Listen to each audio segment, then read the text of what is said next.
Today we're talking about the Azorius Senate, one of the many guilds you can find in the Guildmaster's Guide to Ravnica.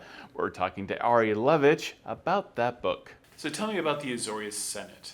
The main thrust of the Azorius is that they believe that law is the inoculation against chaos and anarchy in any society.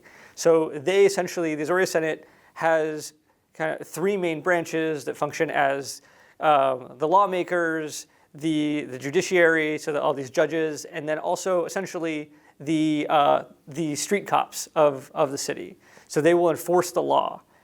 For them, chaos is just the worst possible thing, and they always believe that like the barbarians are at the gates, and they have to be extra vigilant to make sure that law and order are maintained, just in order to maintain society.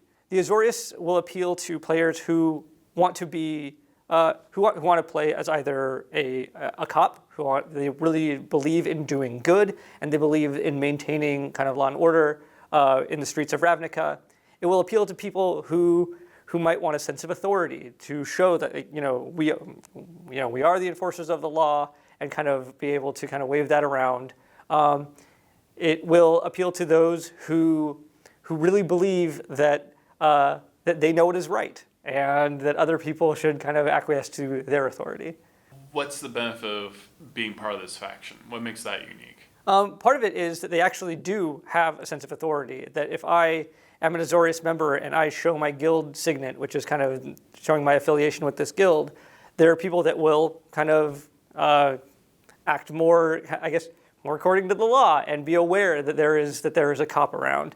At the same time, it might cause some trouble if they are in a place that doesn't think too highly of the law. So you can get involved.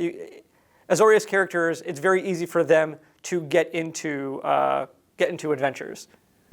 If you want to be a cleric and you want to be the order domain, which is one of the new domains that we're introducing in this book, this will appeal to you. If you want to be wizards often go toward, or Azorius often has wizards.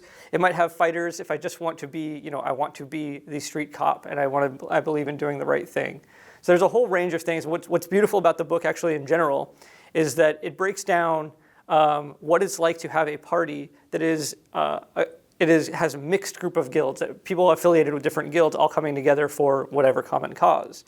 But it also does a good job of showing how each guild can have a complete party by itself. So I might have a law mage, which is a wizard associated with the Azorius. I might have a cleric that is, part of the order domain. I might have a paladin, people who believe in a sense of order and justice according to the law.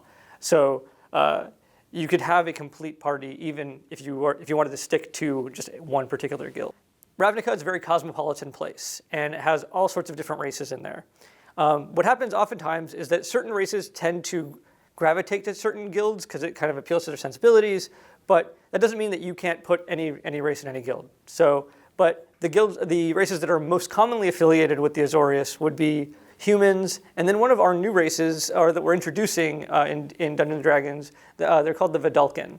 And the Vedalken are very, very kind of studious and very kind of intellectually minded.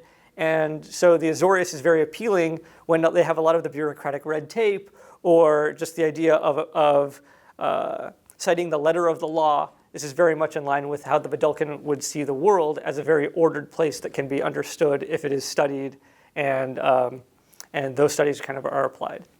Thank you, Ari, for being on D&D Beyond. You can purchase the Guildmaster's Guide to Ravnica right now on dndbeyond.com by clicking on the link in this video description.